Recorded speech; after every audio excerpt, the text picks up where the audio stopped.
gitandukaniyeho n'ibindi. Ndabasuhuje, nitwa Ishimwe Julie, naho YouTube channel yo ni Ihishi Julie Official. Ikaze. Mbere yuko dutangira, banza urebe munsi ko wamaze gukora subscribe, nubona utarayikora ukore subscribe kugira ngo wizere ko tuzajya tubana umunsi ku munsi uko tuzajya dushyiraho video nshyashya. Mbahaye ikaze.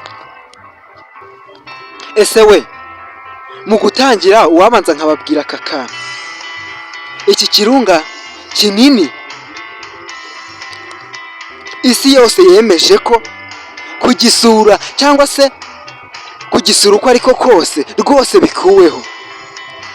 Iki kirunga ntabwo cyemewe gusurwa kubera impamvu nyinshi zigiye zitandukanye, harimo nk'uko ugeze kuri iki kirunga rwose abasezeye inosi y'abazima, nta hantu yongera guhurira n'ubu buzima duhumeka. Ushobora guhita wibaza, ese iki kirunga ni ikihe? Ese kiba hehe? Gifite izihe metero? N'ibindi byinshi bishamikiyeho ushobora kwibaza. Nanjye iyo niyo mpamvu mpababereye, kugira ngo nze rwose mbagezeho iyo nkuru uko yakabaye. Mu kubagezaho iyi nkuru nifashishije ibinyamakuru bigiye bitandukanye, nk'ikinyamakuru nasomye history.com. Iki kinyamakuru nawe ufashe telefoni cyangwa mudasobwa yawe wagenda ukabisoma. Iki kirunga giteye ubwoba ku isi giherereye muri Indonesia, bakaba bacyita Sinabag. Giherereye muri Indonesia mu ntara ya Nkoro, aha ni mu majyaruguru ya Sumatra. Iki kirunga giteye ubwoba cyane ndetse yewe kinahangayikishije isi, kuko nk'ubu mu 2010 abantu barenga 10,000 bahapfiriye igihe kimwe. Iki kirunga ni ikirunga gifite metero 2,460. Iza bazi bya fiti ni fiti 870. Iki kirunga ahanini kigizwe n'amabuye manini y'ibitare, rwose kikaba kibarizwaho ibidukikije twavuga nk'ibimera bike cyane rwose. Kuko nk'ubu rwose muri 2010 aho kiriya kirunga cyahitanaga abantu barenga 10,000, rwose bivuga ko haba ikimera yewe n'inyamaswa n'abantu bose bari batuye aho hafi, rwose ubuzima bw'ibyo bintu byose byahise bihatikirira uwo munsi umwe.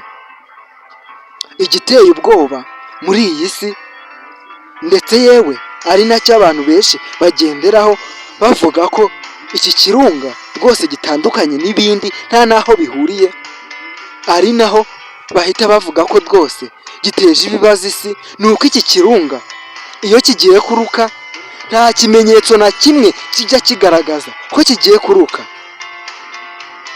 Aha niho gishobora kuba gitandukaniye n'ibindi. Ikindi iki kirunga gitandukaniyeho n'ibindi ni uko iyo kirutse ibikoma bya maguma cyangwa se urutare rushyushye ruvanze n'umuriro rwisuka rukihonda muri metero nyinshi cyane, ahantu utanakeka ubundi ko hagerwaho n'ingaruka z'ibyo bibuye ndetse n'uwo muriro.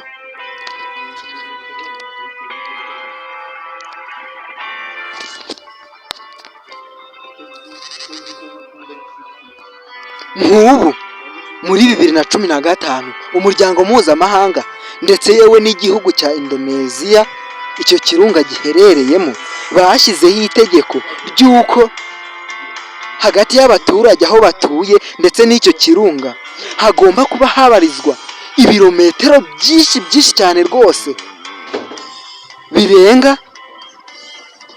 6,000. Wumve nawe urwo rwego rw'icyo kirunga iyo cyarutse ahantu gishobora kwangiza. Mw'uwo mwaka kandi hasohotse n'itegeko ribuza abantu bose ko nta muntu yemerewe gusura icyo kirunga. Iki kirunga kiriho ibindi bintu biteye ubwoba ndetse kandi by'amayobera. nk'uhagiye yewe ashobora kutagaruka. nk'ubu abantu babirengaho ariko bagashaka kujya kuhakorera ubushakashatsi cyangwa se n'ibindi bintu, dore ko bashobora kuba bavuga ko hari ikintu kidasanzwe gishobora kuba kiri muri icyo kirunga. ariko abantu bose bahagiye, usibye wenda kuhafotoza ibyogajuru cyangwa se indege, bivugwa ko rwose iyo uhagiye biba bigoye ko wahava. ariko aha biterwa n'agace wagiyemo, bitewe n'uko iki kirunga hariho ibintu by'amayobera abantu badasobanukiwe.